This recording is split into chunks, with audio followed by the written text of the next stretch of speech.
Future homeowners and investors, this is Raj Camacho, your licensed real estate brokers. Brokers.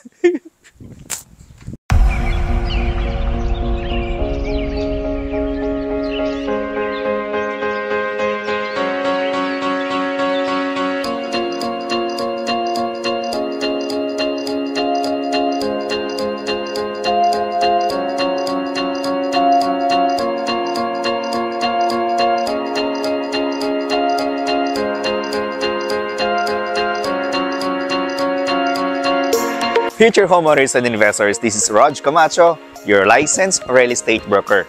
At andito tayo ngayon sa Barangay Loma de Gato, Marilao, Bulacan para ipakita namin sa inyo yung mga bahay dito na ready for occupancy. It has 2 bedrooms, 2 toilet and bath, at isang parking lot, ready for occupancy unit. And sobrang mura nito, guys.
Pinaka-importante sa lahat, this is guaranteed 100% flood-free. Malapit ito sa Metro Manila via NLEX Road. At ito din ay 30 to 45 minutes away from SM North and Balintawak. This is a single attached house and lot unit with a lot area of 88 square meters and the floor area is 60 square meters. As you can see, napakaganda ng ating single attached. And we are facing a road wide of around 1, 2, 3, 4, 5, 6.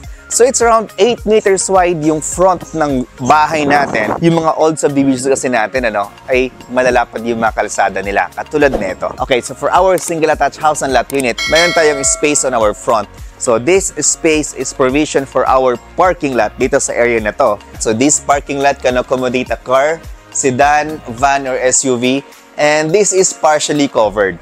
Tapos dito naman sa area na to, kung gusto niyo pong maglagay pa ng isa pang parking lot, kung meron ka pang isang sasakyan, ay meron ulit tayo itong space for additional parking lot. And aside from that, dito naman sa gilid natin, meron pa tayong mga 2 meters na setback papunta dito sa ating pinaka-service area. Kaya ang luwag ng ating bahay, no? Ito siya. Ang luwag ng ating lote. So again, we have a lot area of 88 square meters. Meron din po tayo mga bigger yung lot. Of course, pag bigger yung lot, mas bigger din po yung ating total contract price. This specific house is more than 88 square meters. Okay, so dito, kung ito yung makuha ninyo, pwede pa kayong maglagay dito ng additional na mga kwarto. Kasi, as in, ang laki talaga. So dito, pwede ka pang bawa dito na hanggang 3 kwarto, no? Dito sa area na to. Kung gusto niyo rin pong pataasan ito, nang sa ganon ay mas malaking bahay talaga, so nasa inyo na rin po yun. As long as na-approve kayo sa bank at nakalipat kayo, pwede nyo na pong i-improve yung bahay natin. Okay, so nakita nyo naman, sobrang ganda ng ating bahay. So this area is our living area or receiving area. So we have 2 windows, meron tayo itong isang bintana, ito siya. Tapos meron din tayo ditong isang maliit na bintana. Okay. Dito, pwede natin ditong i-mount yung ating TV sa area na to. Or, pwedeng dito tayo mag-TV sa area na to. Okay, so dito meron tayong stock room, storage area, dito sa ilalim ng ating hagdanan. Tapos, kung mapapansin ninyo, yung bahay natin ay complete na talaga. Complete na talaga hit turnover sa inyo. So, with tiles, with paint, and partition, As in, talagang gamit nyo na lang po yung kulang pag lumipat kayo dito sa single attached house and lot natin. Okay, so dito, ang kagandahan kasi dito guys, is sobrang laki ng kanilang dining area. So ito yung ating pinaka-kitchen area, ito yung ating pinaka-dining area. This is provision for our refrigerator.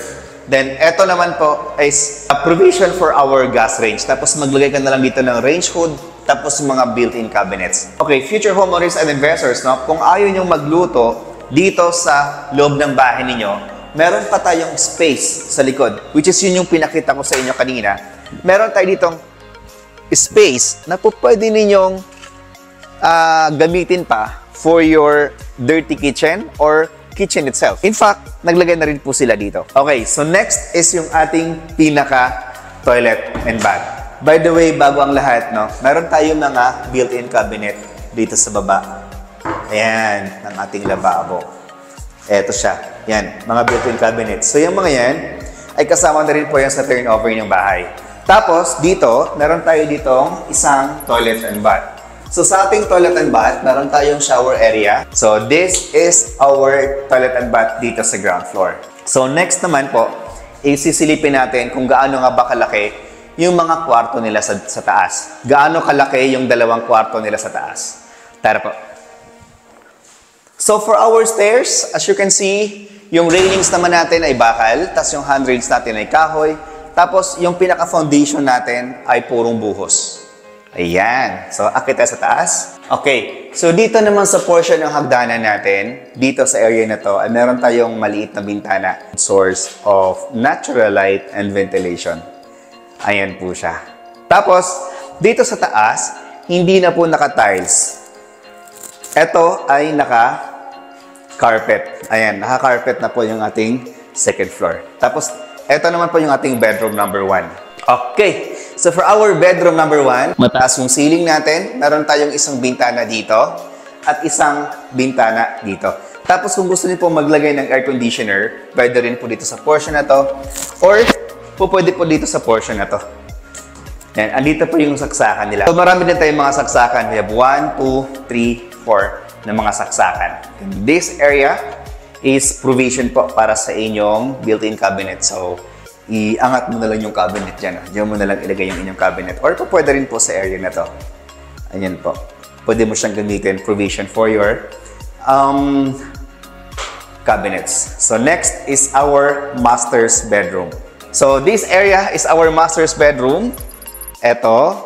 Ayan. So sobrang laki po. Ang laki ng ating master's bedroom. So ang size nito nasa mga 1, 2, 3 meters by 4.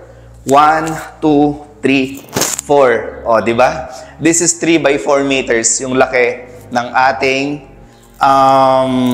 master's bedroom na meron naman tayong access papunta dito sa ating balcony.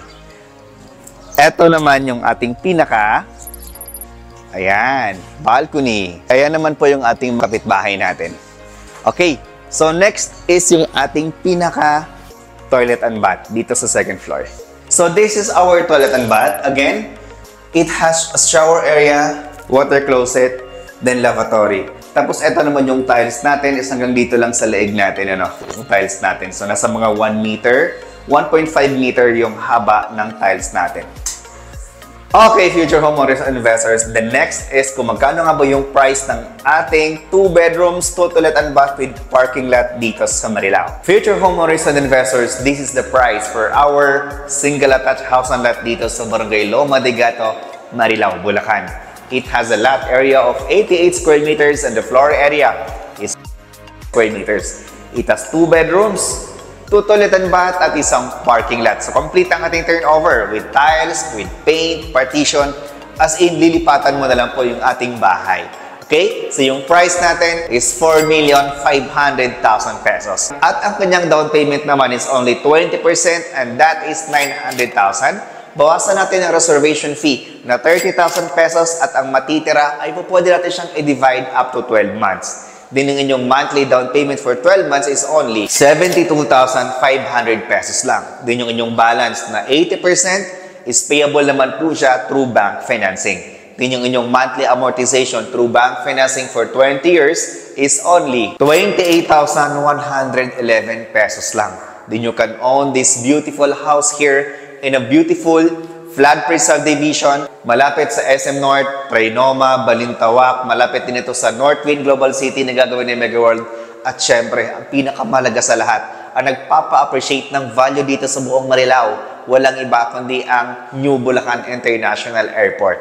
At malapit din ito sa NLEX. So dito, paglabas mo ng subdivision, meron ng sakayan ng bus papuntang SM North, Trinoma, Balintawak, papuntang Metro Maynila. 24/7 yung biyahe natin dito, kaya anytime, any day, makakauwi kayo dito sa Barangay Loma de Gato, Marilao, Bulacan. For more details about this project, trippings, and reservations, i-dial niyo po yung number na naka-flash dyan sa screen. And if you are new to my channel, kindly click that subscribe button at i-hit mo na rin yung notification bell para pag mayroon akong bagong videos na upload sa aking channel, ay agad namin kayong ma-notify. Again, this is Rog Camacho, your licensed real estate broker. Thank you so much for watching and God bless.